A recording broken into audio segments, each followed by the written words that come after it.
ይሄ ምን ይላል? አንብቡልኝማ። ትምህርት ሚኒስቴር ነው መመሪያውን ያወጣው።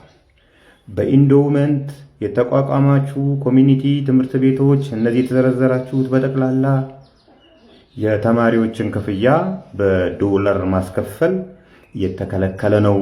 ግብይቱ መደረግ ያለበት በኢትዮጵያ ብር ነው ይላል። ምን ማለት ነው ይሄ? በዶላር ነው። በዶላር መቀበል ክልክል ነው ማለት ነው ማለት ነው።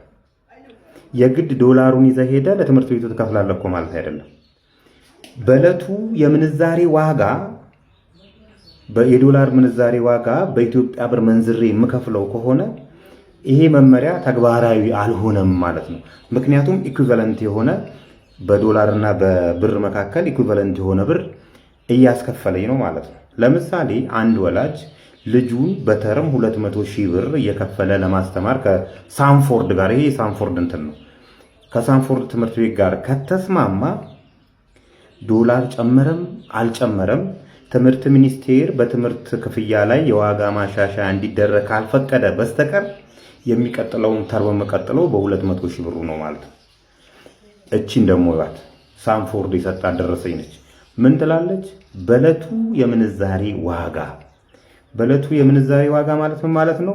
በሌላ አባባል ዶላሩን በሚመነዘርበት ቀን ያለው ሬት ከበዛ ተባስተነው በኢትዮጵያ ብር የምትከፍለኝ እያለ ነው። ይሄ መመሪያ ተግባራዊ ይሆናል?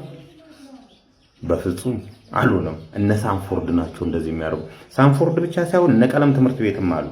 በተለይ ሳንፎርድ የሚባለው ትምህርት ቤት የትምህርት ጥራት ኦዲት ሳይደረግ የተለያዩ በትምህርት ላይ የሚደረጉ የኳሊቲ ምርመራዎች ሳይደረጉ 4-5 ዓመት ሆኖታል። አሁን ላይ ፍቃዱ ሳያድስ ጭምር በዶላር ምንዛሬ እሱም ሳይበዛ ደግሞ በዶላር ምንዛሬ እያስከፈለ ነውና ትምህርት ሚኒስቴር መመሪያውን ያወጣው አንተነህ ማስተግበር ያለብህ አንተነህና ሳንፎርድ ትምህርት ቤትን ሃይ በልላቸው።